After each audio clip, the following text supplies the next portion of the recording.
नमस्कार मित्रांनो, तुमचे स्वागत आहे मायक्रोबायोलॉजी इन मराठी या चॅनलमध्ये. या चॅनलद्वारे आपण जे काही मायक्रोबायोलॉजी रिलेटेड जे काही टर्म्स वगैरे असतील ते आपल्या मराठी भाषेमध्ये मी समजून सांगण्याचा एक प्रयत्न करत आहेत. तर या व्हिडिओमध्ये आपण सिग्नल ट्रान्सडक्शन त्याच्यातला ऑलरेडी मी सिग्नल ट्रान्सडक्शनचे कंपोनंट काय असतात आणि त्याचं थोडासा ओव्हरऑल मी आधी ऑलरेडी एका व्हिडिओमध्ये सांगितले आहे. त्याची लिंक तुम्हाला डिस्क्रिप्शनमध्ये मी प्रोव्हाइड केलेली आहे. या व्हिडिओनंतर किंवा तो आधी व्हिडिओ पाहून घ्यानंतर हा एक्स्ट्रासेल्युलर सिग्नलिंग मॉलिक्यूल जो आहे त्याच्या अंडरच हा टॉपिक येतो. तर जर तुम्हाला सिग्नल ट्रान्सडक्शन परफेक्ट जाणून घ्यायचा असेल तर तो व्हिडिओ तुम्ही आधी रेफर करा. तर या व्हिडिओमध्ये आपण स्पेशली सिग्नल ट्रान्सडक्शनमधलं एक्स्ट्रासेल्युलर सिग्नलिंग जे मॉलिक्यूल असतात त्याच्याबद्दल आपण त्याचे स्टेप्स वगैरे काय असतात, त्याचे टाईप्स वगैरे काय असतात, त्याचे एक्झाम्पल वगैरे काय असतात ते आपण या व्हिडिओमध्ये डिस्कस करणार आहोत. तर चला तर माझं व्हिडिओ सुरुवात करूयात. तर सर्वात प्रथम आपण त्याचं डेफिनेशन पाहूयात. Extracellular signaling molecule are the molecule that are released from the one cell and bind to the receptor on the surface of another cell. तर जे काही एक्स्ट्रा सिग्नलिंग मॉलिक्यूल असतात, एक्स्ट्रासेल्युलर सिग्नलिंग मॉलिक्यूल जे काही एखादं sale हे त्या मॉलिक्यूलला release करतं, जेणेकरून तो एखाद्या रिसेप्टरला जाऊन बाइंड होईल. जे काही दुसऱ्या सेलचे रिसेप्टर असतात त्याला जाऊन बाइंड होण्यासाठी एक्स्ट्रा सिग्नलिंग मॉलिक्यूल हे सेल रिलीज करत असतं. त्याच्यानंतर मग जर एक्स्ट्रासेल्युलर सिग्नलिंग मॉलिक्यूल सरफेसच्या जे काही दुसरी सेल असेल त्याच्या सरफेसच्या रिसेप्टरला बाइंड झाल्यानंतर एक कॅस्केड किंवा एखादं प्रोग्राम तिथं रन होतं आणि त्याच्यानंतर triggering the cascade of event inside the target cell, म्हणजे ते ट्रिगर करतं एखाद्या सिग्नलिंग पाथवेला इनिशिएट करण्यासाठी किंवा ॲक्टिवेट करण्यासाठी. These molecules are involved in the wide range of a cellular process including cell growth, differentiation and death. तर mainly ही जी काही molecules असतात ते वाईडली रेंजमध्ये इन्व्हॉल्ड असतात काही प्रोसेसमध्ये. जी काही सेलची ग्रोथ वगैरे असेल किंवा डेथ, जे काही सेलची डेथ वगैरे असेल त्याच्यामध्ये मेनली डिफरेन्शिएशनमध्ये किंवा जे काही प्रोसेस आहे सेल्युलर प्रोसेस आहे त्याच्यामध्ये मेनली एक्स्ट्रा सेल्युलर सिग्नलिंग मॉलिक्यूलचा उपयोग केला जातो. जेणेकरून जे काही मॉलिक्यूल असतील ते सरफेस म्हणजे दुसरी जी सेल असेल त्याच्या रिसेप्टरला जाऊन बाइंड होतील आणि नंतर मग तिथून जो काही कॅस्केड असेल किंवा इव्हेंट असेल किंवा एखादा सिग्नलिंग पाथवे असेल तो ट्रिगर होतो.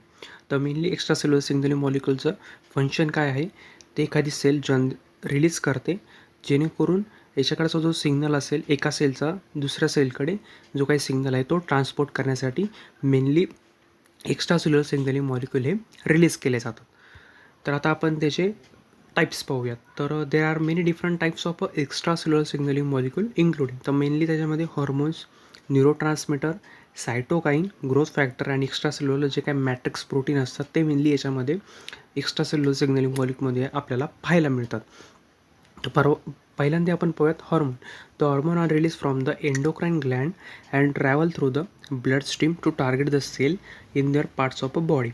तर म्हणली जे काय बॉडीमध्ये जे काय हॉर्मोन्स वगैरे असते ते इंडोक्राइन ग्लँड जे काय असतात ते रिलीज करतात, जेणेकरून एका सेलमधून नंतर ते ब्लड स्ट्रीमद्वारे एखादी जी टार्गेट सेल असेल किंवा जी नियरबाय जे सेल असेल त्याच्याद्वारे जर या सेलमधून त्या सेलमध्ये जर सिग्नलिंग पाथवे जो काय रन करायचा असेल किंवा सिग्नल पाठवायचा असेल तर मेनली हॉर्मोनद्वारे ते काय केलं जातं, इंडोक्राइन ग्लँड रिलीज करतात आणि नंतर ते ट्रॅव्हल करतं ब्लड स्ट्रीम थ्रू आणि एखाद्या टार्गेट जी काही सेल असेल त्याच्यापर्यंत जो काही सिग्नल असेल तो मॉलिक्यूल तिथपर्यंत जे काही हॉर्मोन असतील ते तिथपर्यंत पाठवतात. त्याच्यानंतर neurotransmitter are release from the neuron and bind to the receptor on other neuron, muscle cell or gland cell. तर मेनली जे न्यूरोट्रान्समीटर असतात ते मेनली न्यूरॉन्स रिलीज करतात जेणेकरून जे काही दुसरे जे रिसेप्टर असतात म्हणले दुसरे जे न्यूरॉन्स असतील किंवा मसल सेल असतील किंवा ग्लँड सेलला बाइंड होतात. बाइंड झाल्यानंतर त्याच्यातला जो काही सिग्नल असतो तो दुसऱ्या सेलपर्यंत पोहोचवण्यासाठी न्यूरोट्रान्समीटर म्हणजे न्यूरॉनचा गरज भासते. तर त्याच्यामध्ये ते म्हणजे ते मेनली ते रोल प्ले करतात. तर तिसरं आहे सायटोकाईन. तर मेनली आपल्याला माहिती आहे की काही एखादं जर इन्फेक्शन वगैरे झालं असेल एखाद्या बॉडीमध्ये किंवा इंजरी वगैरे झाली असेल तर मेनली त्या सेलपर्यंत म्हणजे दुसऱ्या सेलला सिग्नल देण्यासाठी, कारण की जी सेल आहे ती डॅमेज वगैरे झाली आहे त्याच्या अगेन्स्ट जो सिग्नल पास करण्यासाठी वेगवेगळ्या सेलला तर मग सायटोकाईन हे रिलीज केले जातात. ते मेनली काय असतात, इम्युनो सेल असतात. ते त्या दुसऱ्या ह्युमन सेलला रिस्पॉन्ड करण्यासाठी किंवा त्या एखादं इन्फेक्शन झालं आपल्या बॉडीमध्ये दुसऱ्या सेलला सांगण्यासाठी किंवा इंजरी झाली आपल्या बॉडीमध्ये तर ते त्याच दुसऱ्या सेलला सांगण्यासाठी मेनली एक सेल सायटोकाईन रिलीज करते आणि मग ते नंतर जे काही सायटोकाईन असेल त्या दुसऱ्या सेलच्या रिसेप्टरला जाऊन बाइंड होतात आणि तिथून त्या सेलला नंतर दुसऱ्या सेलला कळतं की इन्फेक्शन किंवा इंजरी कॉज झालेली आहे, तर मग त्याच्या अगेन्स्ट आपल्याला फाईट करण्याची गरज आहे.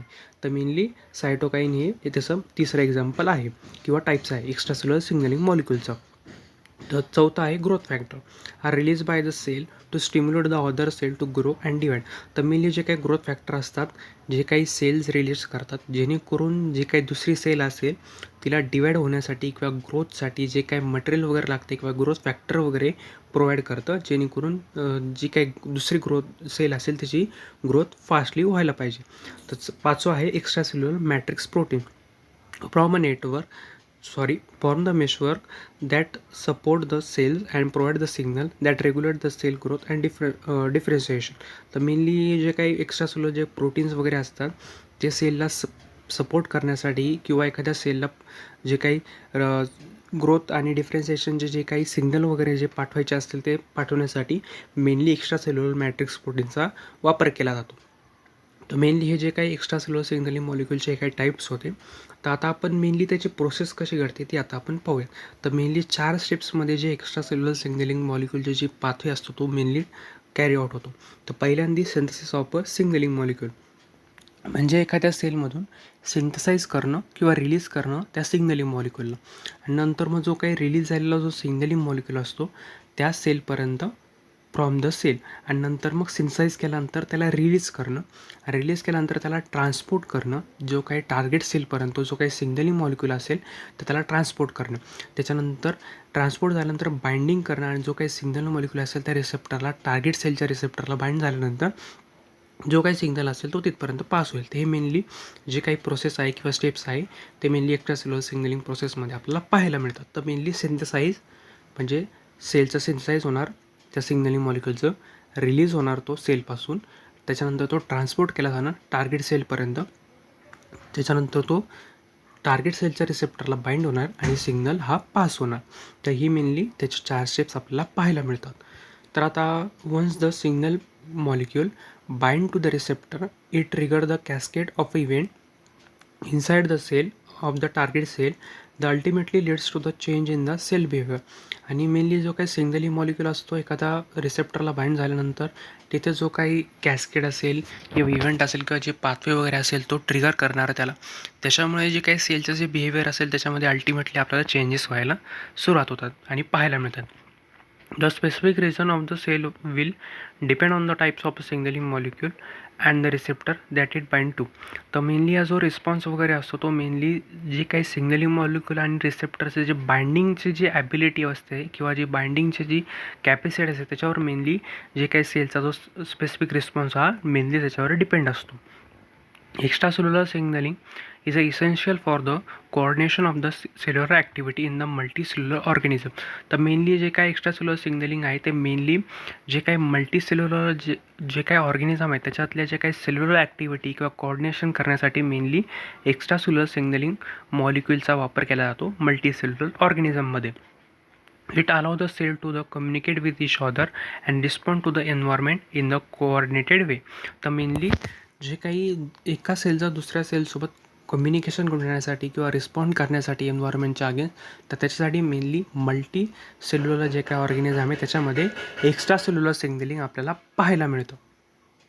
आता मेनली त्याचे आपण काही एक्झाम्पल बघूयात. तर मेनली त्याच्यामध्ये 3 एक्झाम्पल आपण या व्हिडिओमध्ये डिस्कस करणार आहोत. तर इन्सुलिन, इपिनेफ्रिन आणि ग्रोथ फॅक्टर. तर mainly insulin is a hormone that is release from the pancreas in response to the high blood sugar level. तर मेनली हे जे काही इन्सुलिन असतं ते आपल्याला माहिती आहे ते हॉर्मोन आहे. ते मेनली जे काही पॅनक्रियाज वगैरे आहे ते रिलीज करत असतं against the response to the high blood sugar level. म्हणजे जे काही हाय ब्लड शुगर लेवल झाली असेल तर मेनली जे काही पॅनक्रियाज वगैरे असतात ते रिलीज करतात इन्सुलिनला. तर insulin binds to the receptor on the cell in the liver. तर मेनली हे जे काही इन्सुलिन असतं ते रिसेप्टरला बाइंड होतं, म्हणजे जे काही सेल वगैरे असेल त्याच्या दुसऱ्या सेल असेल त्याच्या रिसेप्टर जाऊन बाइंड होतं. त्याच्यात मेनली लिव्हर, मसल किंवा जे फॅट टिश्यू असतील त्यांच्या रिसेप्टर जाऊन बाइंड होतात, which trigger the cascade of the event that leads to the uptake of a glucose from the blood and it store in this tissue. तर mainly जी काही ब्लडचं शुगर लेवल जी वाढलेली आहे ती मेनली ती कमी करण्यासाठी मेनली एखाद्या दुसऱ्या सेलला एक सिग्नल पाठवला जातो आणि नंतर मग ती काय जे आहे ते ग्लुकोजचं पूर्ण अपटेक केलं जातं आणि ब्लडमध्ये किंवा टिश्यूमध्ये जे काही शुगरचं लेवल आहे ते स्टोअर केलं जातं. म्हणजे इन्सुलिन काय करतं, ब्लडचं शुगर लेवल आहे ती हाय झाली आहे तर मग दुसऱ्या सेलला जाऊन बाइंड होतं. त्याच्यामध्ये मेनली लिव्हर, मसल जे काही फॅट टिश्यू असेल त्याला जाऊन बाइंड होणार आणि नंतर तिथे एक पाथवे रन होणार. पाथवे रन झाल्यानंतर जे काही ग्लुकोज वगैरे असेल ते हाय इन्क्रीज झालेलं ते काय करतं, दुसऱ्या टिश्यू वगैरे असेल तिथं जाऊन ते स्टोअर करण्याचं काम करतं. तर मेनली हे जे आहे अशा पद्धतीने जो काही सिग्नलिंग पाथवे असतो तो रन होतो. आता दुसरं एक्झाम्पल आहे epinephrine. Is a neurotransmitter that is release from the adrenal gland in the response to the stress.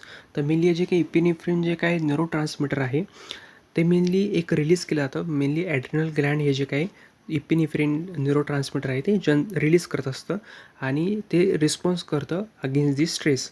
आणि epinephrine binds to the receptor on the cell throughout the body, which triggered a cascade of event that leads to increase the heart rate, blood pressure आणि blood sugar level. आणि mainly जर आपल्याला stress वगैरे आलं, हे जे काही epinephrine असतात ते रिसेप्टरला जाऊन बाइंड होतात दुसऱ्या सेलला आणि त्याच्यानंतर ते एक कॅस्केड किंवा इव्हेंट ट्रिगर करतात. त्याच्यामुळे आपल्याला हार्ट रेट वगैरे इन्क्रीज होतं. आपल्याला जेव्हा स्ट्रेस वगैरे जाणवतं त्यावेळेस आपली हार्ट रेट वगैरे इन्क्रीज होतात किंवा ब्लड प्रेशर असेल काही लोकांना तर त्यांचं ब्लड प्रेशर इन्क्रीज होतं किंवा ब्लड शुगर लेवल असेल किंवा BP वगैरे जे असेल त्यांची लेवल ही इन्क्रीज होते.